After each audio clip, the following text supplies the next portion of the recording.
Bismillahirrahmanirrahim. In the name of Allah, who's the most beneficent and the most merciful. So let me introduce myself first. I am Zoha Imdad Ali and I have done my ADP in Information Technology and I have recently done my Bachelor's in Information Management. So a good combination of technology and library and information sciences.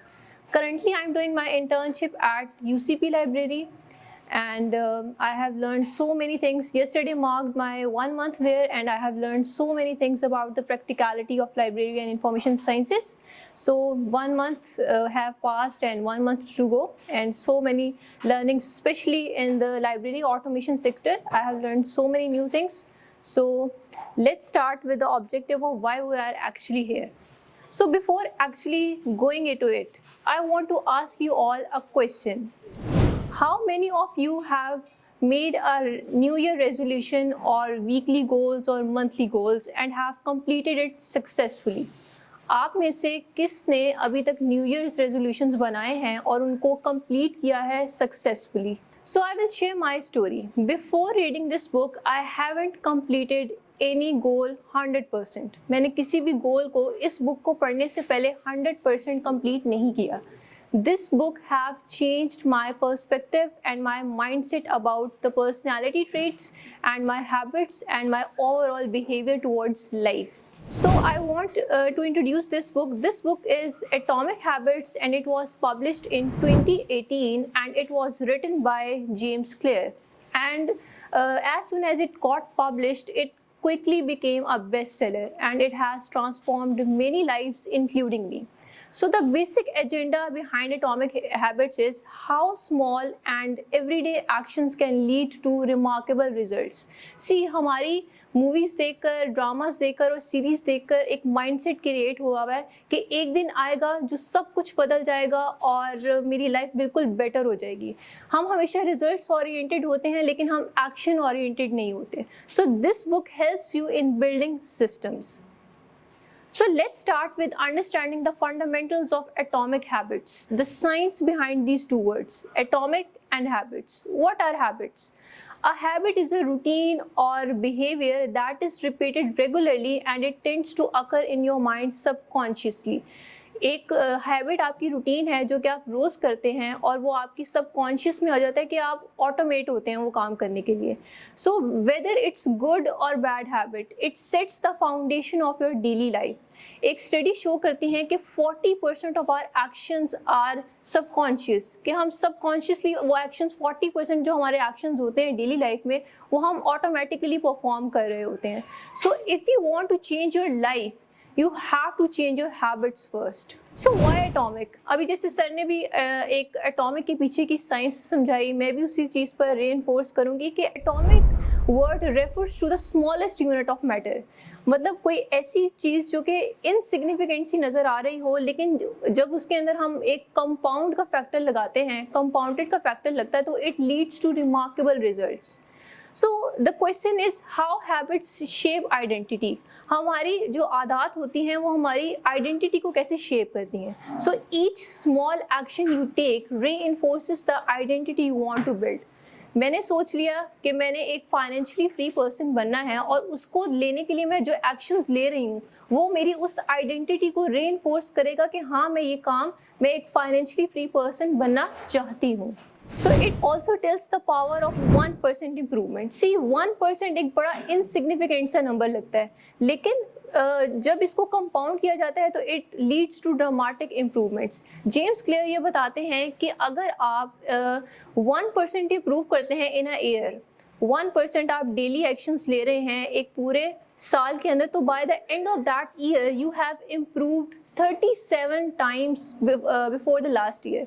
अगर हम इसकी percentage को देखें तो ये 365% बनता है कि आपने अपने आप को ड्रास्टिकली इम्प्रूव किया सिर्फ एक 1% रोज करने से. So it reinforces the importance of why systems matter than goals. Goals तो सब सेट करते हैं कि हमें ये चीज़ें इन टाइम स्पैन के अंदर हमने ये सारी चीज़ें करनी है, लेकिन जो जेम्स क्लियर हैं वो बेसिकली पोजेस करते हैं, हाईलाइट करते हैं, वैल्यू देते हैं सिस्टम्स को कि किस तरीके से हम अपने सिस्टम्स को क्रिएट करें, उन प्रोसेसेस को स्ट्रीमलाइन करें जो कि हमारे उस रिजल्ट्स तक हमें point A to point B लेकर जाए. सो हमने अभी तक सारी फंडामेंटल्स ऑफ एटॉमिक हैबिट्स देख ली। अब हम आते हैं अपनी डेली लाइफ के ऊपर।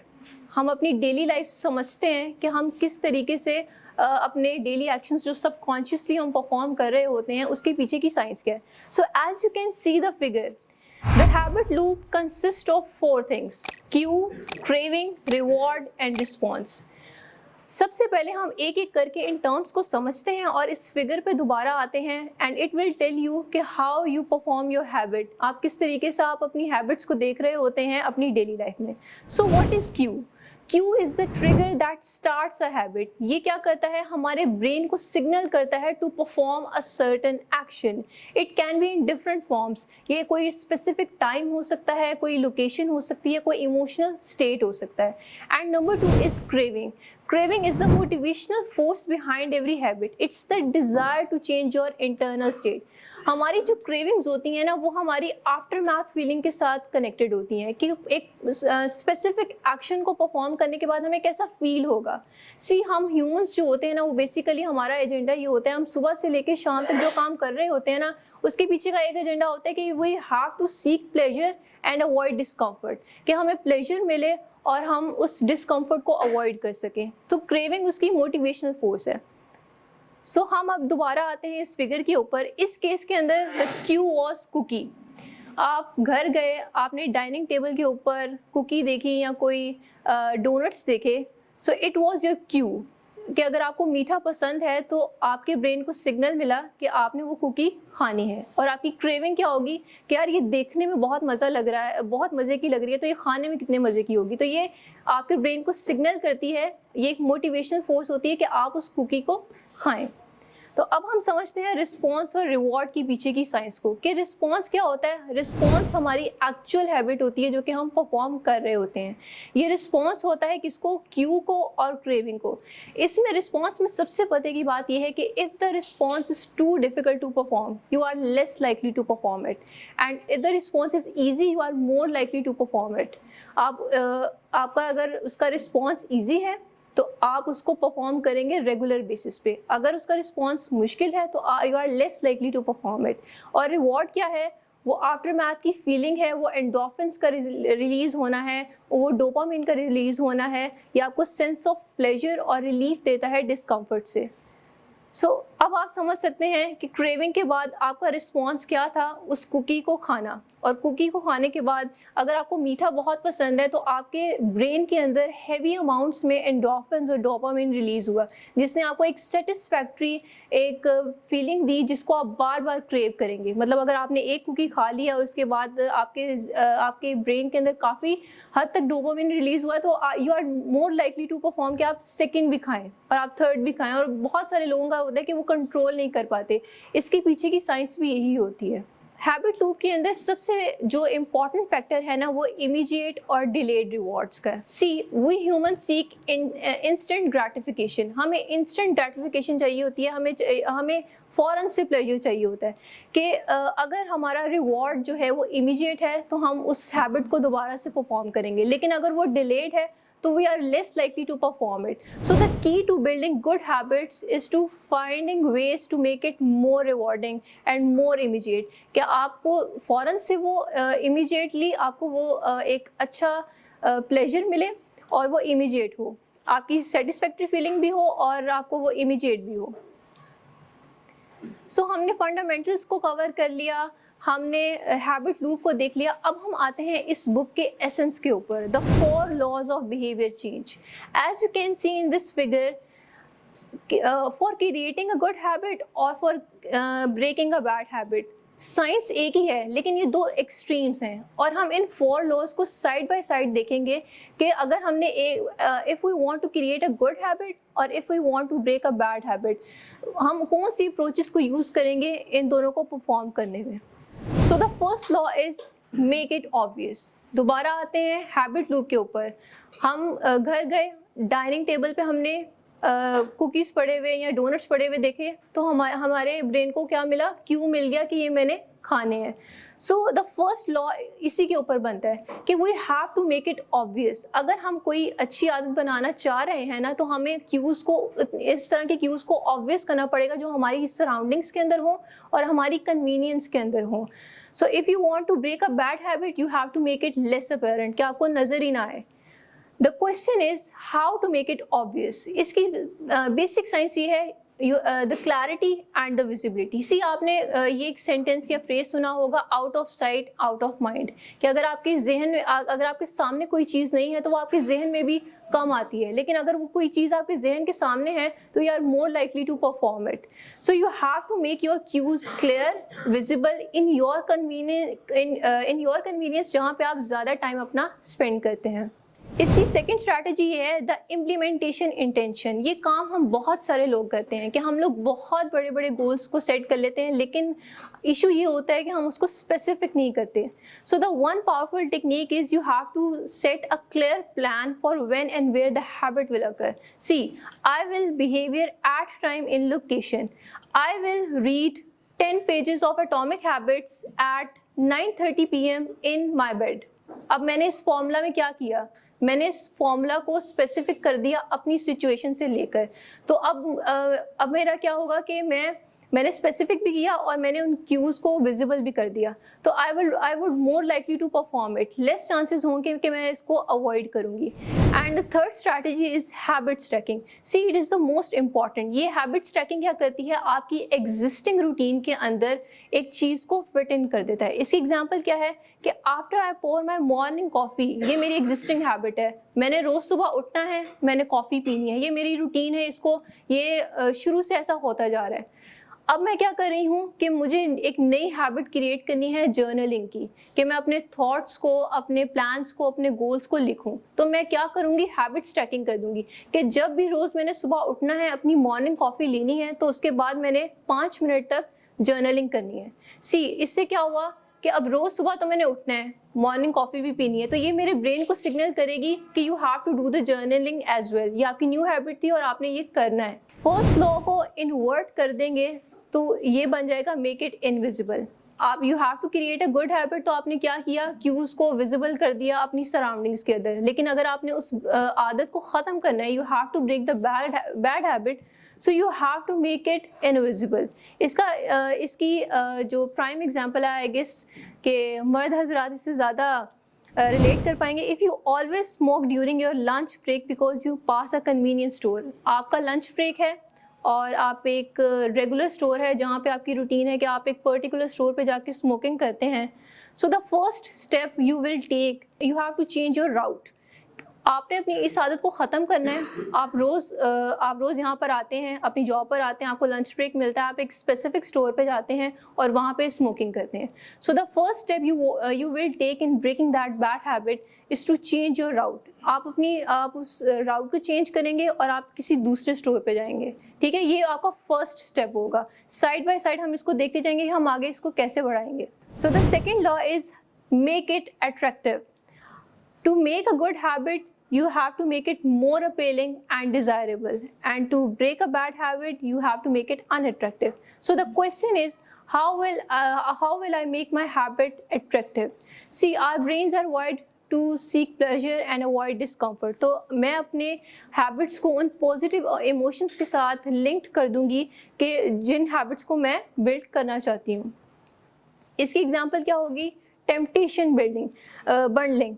टेम्पटेशन बंडलिंग क्या करती है कि टेम्पटेशन बंडलिंग का बेसिक फिनोमेना ये है कि अगर कोई हैबिट है जिसको आपके जहन में बार बार क्रेविंग होती है उस हैबिट को परफॉर्म करने की, सो आप उस चीज़ को स्पेसिफिक कर देंगे किसी ऐसी हैबिट के साथ जो आप बनाना चाहते हैं। सो इफ़ यू जैसे कि अगर मैं अपनी एग्जांपल ले लूँ तो मुझे नेटफ्लिक्स सीरीज़ देखने का बहुत शौक है, तो मैंने अपने आप को रिस्ट्रिक्ट कर दिया कि यार जब मैं नेटफ्लिक्स सीरीज़ तभी देखूँगी जब मेरे सामने, जब मैं ट्रेडमिल पे होंगी और मैं वॉक कर रही हूँगी, या अगर मुझे म्यूज़िक सुनने का बहुत शौक है तो मेरे कान में एयरपोर्ट्स तभी लगेंगे जब मैं वॉक कर रही हूँगी, इससे पहले मैं नहीं कर सकती। तो मुझे म्यूज़िक सुनने की तो टेम्पटेशन होगी ना, ये तो मेरे रेगुलर बिहेवियर में थी, तो मैं साथ साथ इस न्यू हैबिट को भी इनकलकेट करूँगी।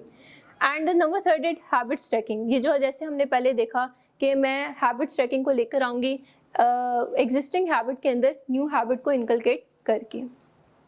सो द सेकेंड लॉ को अगर हम इन्वर्ट करेंगे, so you have to make it unattractive. तो अगर हम उसी एग्जांपल को लें कि फर्स्ट स्टेप तो आपने ले लिया कि आपने अपना राउट को चेंज किया, तो सेकेंड स्टेप क्या करेंगे, आप उसको अनअट्रैक्टिव बनाएंगे। अनअट्रैक्टिव कैसे बनाएंगे, you have to watch documentaries of lung and mouth cancer survivors, कि आपको उनकी डॉक्यूमेंट्रीज देखनी पड़ेंगी कि यार ये वो लोग हैं जो मेरी तरह ही रोज़ उसी तरह के एक्शंस परफॉर्म करते हैं और वो इतने ज़्यादा चेन स्मोकर्स हो चुके हैं कि अब उनका ये हाल है। तो you have to make that unattractive कि यार this is the consequences of my action. कि हो सकता है कि अगर मैं रेगुलरली, अगर 10 ईयर्स के स्पैन में मैं अगर रेगुलरली स्मोकिंग कर रही हूँ, तो I will be that person too, और मैं भी वो बन सकती हूँ। सो आपने उस चीज़ को अनअट्रैक्टिव किया। Third law states that make it easy. See, this is the core of this book. कि if you want to make a good habit, you have to make it as easy as possible. See, हमारा agenda क्या है कि हमने अपने आप को A to Z छलांगे लगानी, A to B लेकर आना है। हमारा बेसिक एजेंडा है कि हमने स्टार्ट करना है। So how to make it easy? Clear जो है वो अपनी बुक के अंदर 2 मिनट रूल को सजेस्ट करते हैं। वो ये कहते हैं कि अगर कोई न्यू हैबिट को अपनी रूटीन के अंदर इनकलकेट करना है ना, तो आपकी जो न्यू हैबिट है वो 2 मिनट से भी लेस होनी चाहिए। कि अगर if you want to read, अगर आपको बुक रीडिंग की हैबिट लेकर आनी है, so you have to read 1 page. अगर 1 पेज नहीं होता, so you have to read 1 paragraph. 1 paragraph नहीं होता तो 1 लाइन आपने पढ़नी है। लेकिन आपने उस चीज़ को मार्क ज़रूर करना है, आपने स्टार्ट ज़रूर करना है। होगा क्या कि आप बुक खोलेंगे, 1 लाइन को पढ़ेंगे तो आपको कहेंगे यार मैं इसका सेंटेंस तो कंप्लीट करूं। फिर आप 2-3 लाइन को पढ़ेंगे तो एटलीस्ट उस दिन की अटेंडेंस तो लगेगी ना कि आपने उस हैबिट को परफॉर्म की है। So you have to make it easy as possible. Number 2 is environment design. See, हमारा जो इन्वायरमेंट होता है ना, हम इस चीज़ को मानते नहीं हैं, लेकिन हमारा जो इन्वायरमेंट होता है ना, हमारे सबकॉन्शियस माइंड पे इस चीज़ का बहुत बड़ा इम्पैक्ट होता है। जिस तरह का हमारा इन्वायरमेंट होता है ना, हम उसी तरह के बनते हैं। So if my goal is to eat healthier, तो मैं ये ट्राई करूँगी कि मेरी कन्वीनियंस के अंदर, मेरे फ्रिज के अंदर वो सारे हेल्दियर फूड्स हों, सारे हेल्दियर फूड्स और फ्रूट्स हों, और मेरी डाइट के मुताबिक खाना मेरी कन्वीनियंस के अंदर हो। कन्वीनियंस का वर्ड मैं बार बार इस वजह से कह रही हूँ क्योंकि हमने जैसे पहले देखा कि यार इंस्टेंट ग्रेटिफिकेशन हम बहुत ज़्यादा सीख करते हैं, तो you have to make it as easy as possible. तो अगर हम इन्वायरमेंट डिज़ाइन है, आप घर थके हुए आए हैं और आपने फ्रिज खोला है, तो इसमें अगर सिर्फ हेल्दियर फूड्स पड़े हैं तो आपकी कोशिश होगी यार मुझे बहुत भूख लगी है, मैं पहले यही खा लेती हूँ, बाद में देखेंगे जंक फूड खाने का क्या सीन है। तो अगर आप उसी से अपना वेट भर लेंगे तो बहुत अच्छी बात है। So you have to design your environment in that particular way. Third law को इन्वर्ट करेंगे, so you have to make it difficult. आपको अपना जो रिस्पॉन्स है उसके अंदर बैरियर्स क्रिएट करने हैं। सी, इसको एक एग्जांपल से समझाऊंगी कि इफ़ माई रूटीन इज़, मेरी रेगुलर रूटीन है कि मैंने यूनिवर्सिटी से आना है, मैंने बैग रखना है और मैंने वीडियो गेम्स का कंट्रोलर पकड़ना है और मैंने वीडियो गेम्स खेलनी है।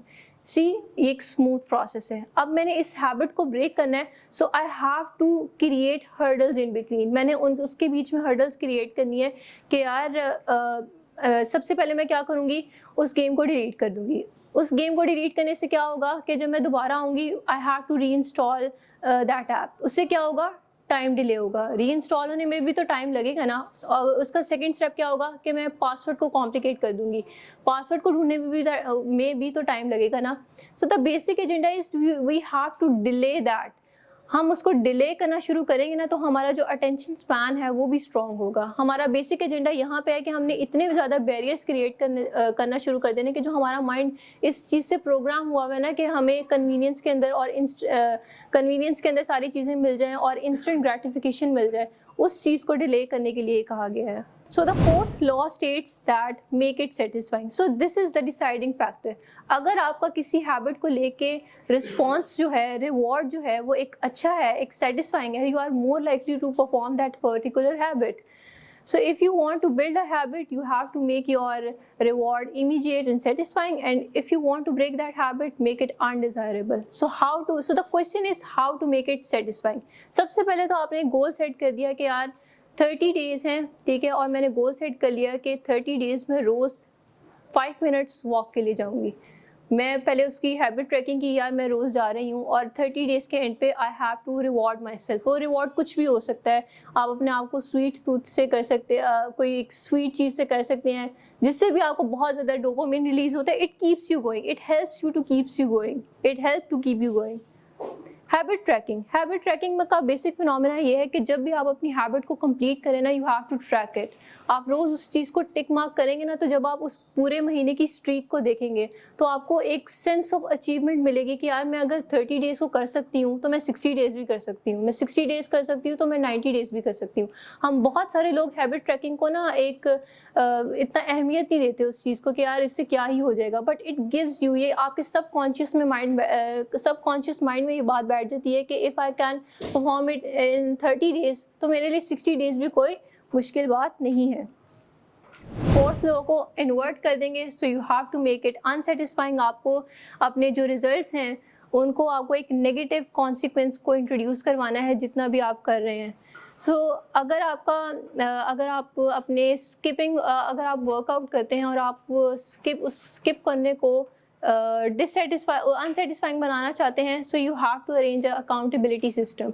आप एक अकाउंटेबिलिटी सिस्टम बना लें कि यार if I skip workout in 3 days, मैंने अगर वीक के अंदर 3 डेज़ स्किप किया है अपना workout, so I have to pay the penalty to my sibling और माई फ्रेंड। तो एक दफ़ा, और ये कोई पेनल्टी जो है वो एक हेफ्टी पेनल्टी होनी चाहिए कि ये ना हो कि 100-200 रुपये में आप बात को निपटा दें। It must be an hefty penalty, क्योंकि इससे क्या होगा कि आप एक बार तो दे देंगे, दूसरी बार देते हुए जान निकलेगी, तीसरी बार तो कहेंगे यार छोड़ो मैं नहीं कर रही, मैं नहीं दे रही, मैं अपने आप को कंट्रोल रखूँगी और मैं वीकेंड्स पे खाऊँगी, या मैं अपने गोल के मुताबिक ही चलूँगी। अब हम आते हैं, हमने फंडामेंटल्स को देख लिया, हमने हैबिट लूप को देख लिया, हमने बिहेवियर चेंज के लॉस को देख लिया। अब हम आते हैं आइडेंटिटी बेस्ड हैबिट्स के ऊपर।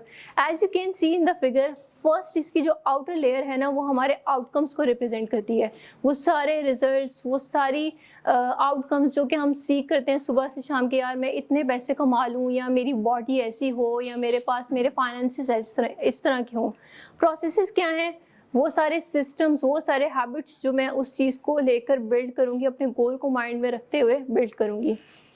आइडेंटिटी क्या है? मेरे पर्सनैलिटी ट्रेट्स हैं, मेरे बिलीव्स हैं और मेरे बिहेवियर हैं टुवर्ड्स लाइफ।